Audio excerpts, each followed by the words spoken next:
In this video, I'm going to show you how you can create an invoice in Zoho Books. So if you're new to Zoho Books and you want to send a very simple invoice, here's how you would do it. So from the homepage, you want to go to the quick create plus icon in the top right hand corner, and then you can go to sales and choose invoices.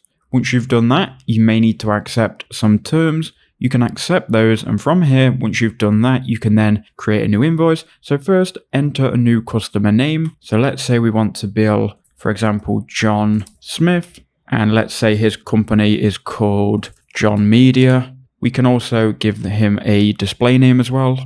And you can add all of the info you've got on that person that you're billing. You can also choose what currency you're creating an invoice in. And you can obviously customize all of these, the payment terms and so on.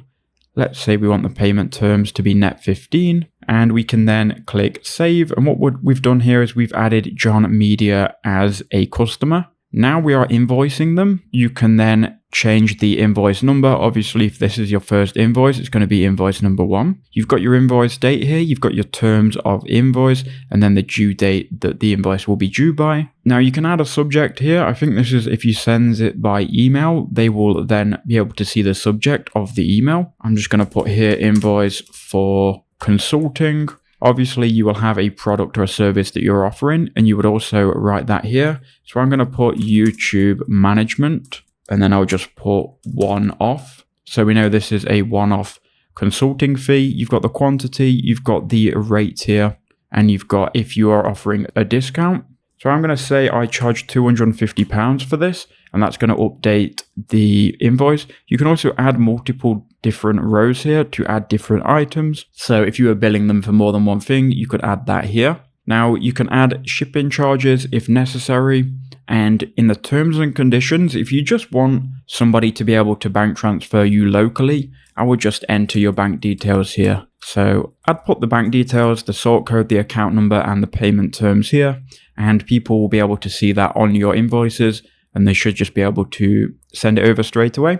You can also set up payment gateways and allow people to pay straight from the invoice. Now you can do that via credit card, debit card, PayPal, and any of these payment gateways, you are going to have to set these up inside of Zoho Books. But I just recommend put your details here for simple countrywide bank transfers. Once you've done that, you can go ahead and then click save and send, and that will send it to their email address, by the way. Or if you just want to share it to them manually, you can click save and share. Now the invoice has been created, and you can mark that as sent.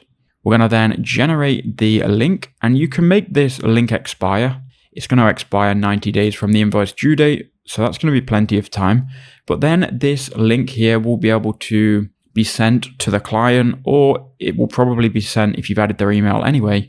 But if you need to send a manual invoice, you can do it through this link here. You can also download the invoice and send it by that email, but we've created the invoice. Now we just have to wait for them to pay it, and that's all you've got to do. So I hope that quick video helped you out.